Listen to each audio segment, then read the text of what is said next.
নমস্কাৰ, পিয়ান বৰা ইউটিউব চেনেলটোলৈ আপোনালোকক স্বাগতম। আজি মই এটা কবিতা আবৃত্তি কৰিব লৈছোঁ। কবিতাৰ শিৰোনাম আধুনিক।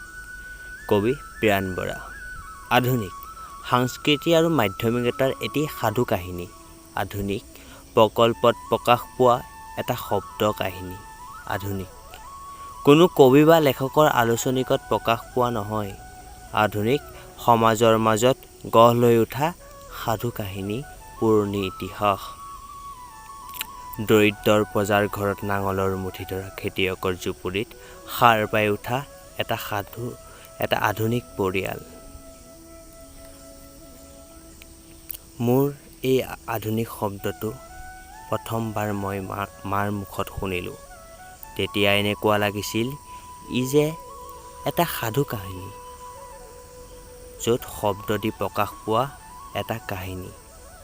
কিন্তু আধুনিক এনেকুৱা নহয়, ইয়াৰ পুৰণি আৰু সত্য ঘটনাত প্ৰকাশ পোৱা আধুনিক। সাধুনিক